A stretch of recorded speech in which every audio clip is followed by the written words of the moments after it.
And in the early 90s, I had the privilege of having a girlfriend who actually I got to know through hospice. She was the regional director of nursing.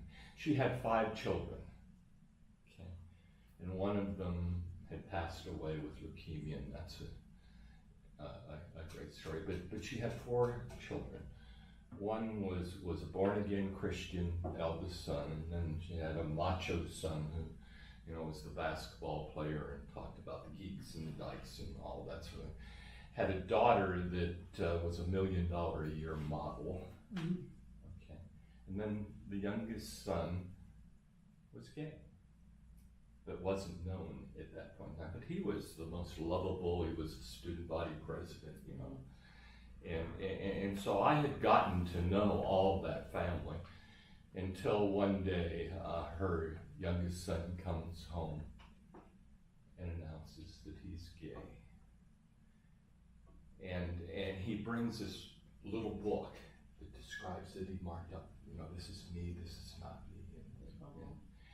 And it was such a loving, beautiful experience. And she, you know, was surprised, I mean, and all, but very loving, because that was her nature.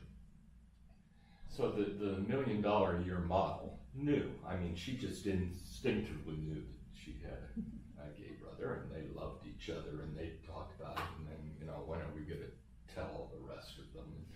Mm-hmm. And finally they decided, okay, that they'd tell mother, and that one went fine. Then they decided that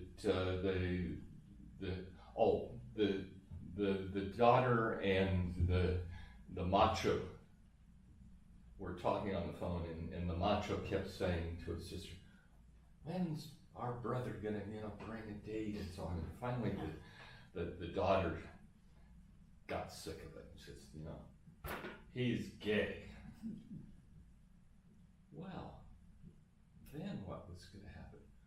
Well, the macho brother was really, really hurt. He felt so bad as to how he treated his, and so they talked on the phone and so on. And so now everybody was, what were we going to do with the born-again Christian? And they weren't willing to do that. And this gal and I had long been out of relationship, but very close, and she had married and went to a trip and came back, and we walked the cliffs of Carpinteria together. She stops me and she says, we told the born again.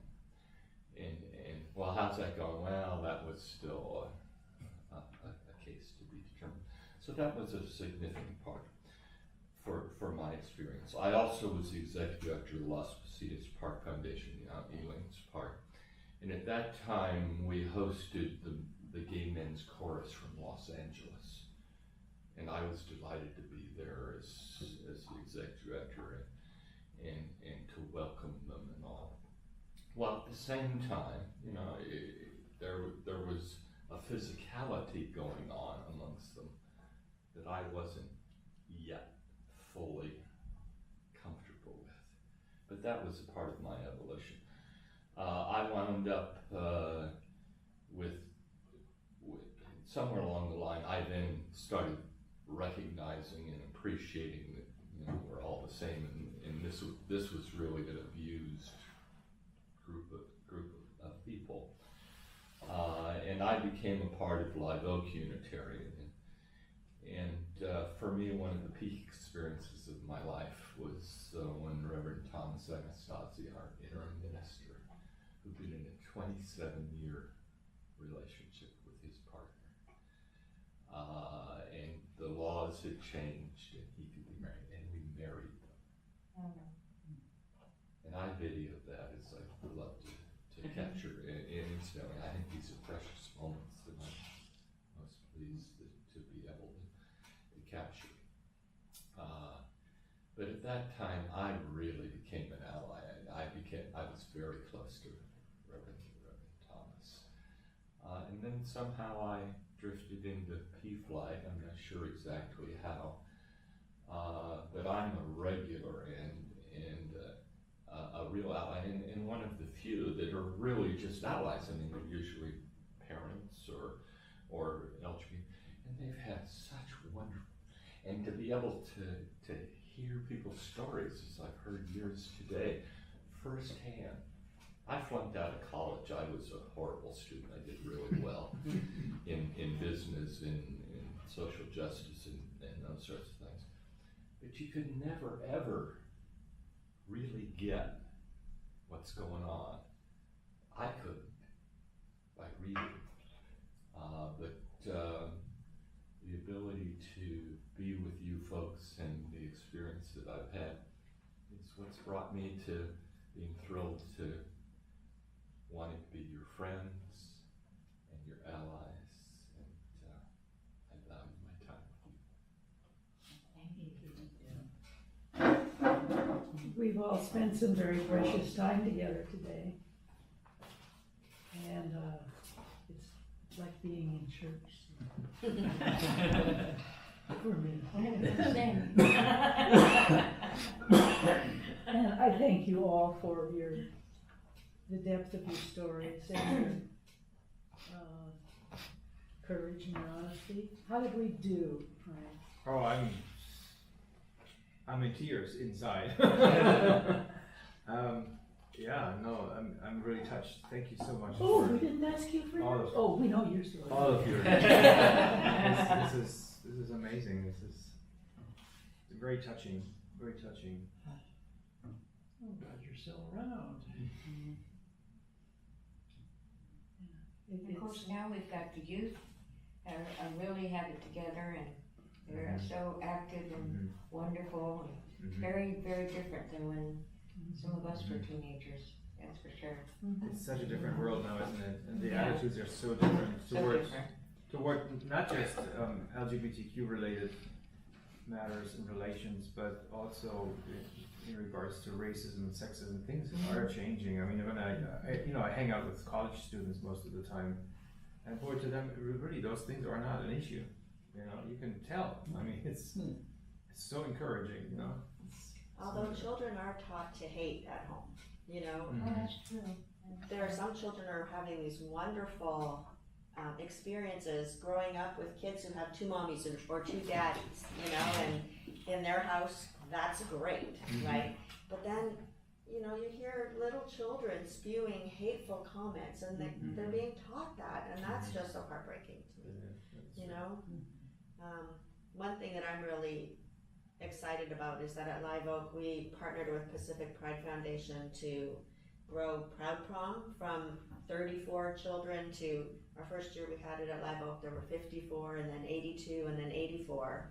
And then last year, Deckers Corporation donated a ton of money in their huge space, so PPF was able to invite 12 to 17-year-old LGBTQ youth from not just Santa Barbara County, but Ventura and San Luis Obispo counties as well. And there were 200 kids there. Wow. So we had, PPF had done great party, great entertainment, awesome DJ, mini like toned down drag show for the kids, walking the runway lessons during the party. But we at Live Oak, I think Patrick Lyra told me the kids called us the something grannies. And a lot of them were white haired, slightly older than me. And just, we really tried to love them up. And it felt so good to create this welcoming, safe environment for these beautiful kids to be who they are. And now that it's grown to 200 people, our role at Live Oak is more, I'm in charge of desserts for 200 kids. It's a week from this Saturday. But that growth in prom was so exciting, and I'm really excited to be able to offer this food support in the hopes of growing your SABLE, your elder group. So brainstorming ideas for, you know, how that might happen. I'm so glad you told me you dropped some flyers off at Live Oak, and I will ask, I'm sure through our social justice minister, we can put that in our weekly electronic bulletin. That's so good. You know, letting people know. Thank you. But I don't know if there's any time, and if Frank, do you have any ideas on growing this group, or? I would have to know more details, but it sounds very exciting. Very exciting. I mean, over 200 kids, that's a good turnout. Oh yeah, that's happening this next Saturday. Yeah, there's You're gonna already be there, yeah? There's already 190 youth RSVP. Wow. Fabulous. And I'm so bummed I have a conflict, so I can bring a gazillion desserts. How many pieces of dessert do you think one teenager eats after dancing all night? I mean, they're fed dinner, but yeah. We're talking lots of mountains of brownies and Rice Krispie treats and homemade cookies. I think it would be a good idea to revitalize the Facebook page. Yeah, I think that's a great idea because then people can get reminders about it. yeah, we 'Cause- can invite people so easy. Yeah, because then the newsletter goes out once and then maybe people forget about it because they don't hear about it the second time. So I think a Facebook page could send reminders We much have- more easily. We have about 68 followers. Great. Yeah. Good. You know, I'm so grateful that PPF is here and we're able to, come together and, because we live in a world that's very much, the LGBT world, it seems to be very much youth oriented, young people, not just young people, but youth, which is why when I go to our Rainbow Happy Hour once a month, and the guys that I know are in their 70s, I'm coming towards them, they see me coming with a flyer and they go the other way, because there's a fear of aging and of being considered old. And so they just avoid this sort of thing, So we want, just put it out there that this is, hey, we're just, we're folks, we're just folks, living our lives and wanting to better other people's lives, because so many of our elders are isolated. We really want to encourage them to come out and be social and be with people, It's not an easy Even if task. it's just us. Yes, well, elders of all stripes have a hard time socializing. I've talked to some people who, my whole social life is built around going to my doctor's appointments. That's sad. And chatting with whoever's there in the doctor's office. It's just, it's a stereotype. It is true enough to be a stereotype of people my age and older. And well, Heather's getting along there. Oh, I'm 67. I know I'm the You're the baby. the punk. You're the punk of the group. I like being the baby. A baby elder, yeah. We had an interesting discussion with Marty and Heather about the term queer. Oh, here we go. Yeah. That is an issue for elders, and we don't want to be combative about it, but it hurts. Yeah, it's a trigger word. Yeah. And in my understanding, I've been an ally for 20 years or so, maybe a little longer. The reading I've done has led me to believe that younger LGBTQ folks just try to reclaim that word as a positive thing, right? So for I think there's a population that sees it as a real positive word. But I was telling Marty on the way over here, last night I was watching a video interview online. It was Don Lemon, the CNN newscaster, who was being interviewed by 3 women. It's called The Red Table. So it's a late teen daughter, mom, and her mother.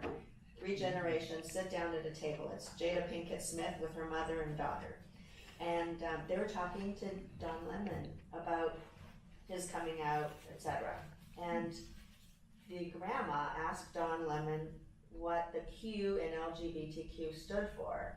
And he said questioning. And that surprised me because I've always heard queer or questioning, right? So, I was surprised that he didn't use the word queer as well. That would be surprising, yeah. Yeah, but, it's clearly a word that's fraught with a lot of different interpretations, which Oh. make it challenging. Yeah, some of us have been beat up and heard that word while we were being beat up. And when you're being beat up, it sticks with you. Yeah. Okay? So, people call me queer and I object right away and say, why? So when we go and we do panels, or we used to, go do panels at nursing homes and stuff, and we always, that's one of the things we say is when you're dealing with elders, never use the word queer. Just don't use it. That's something really good for somebody my age to be aware of, you know? Yeah, that certainly queer has been, as I indicated, almost a swear word in my Oh, it opinion. is a swear word, But I think the discussion actually between us was relative to the word gay. Oh, we were talking about the difference between gay and lesbian, which is really, really different, very different things. Yeah, I'm also an activist when it comes to insisting on the word I'm lesbian. sorry, I am I not a think gay so. woman. I'm not a male homosexual woman. I'm lesbian.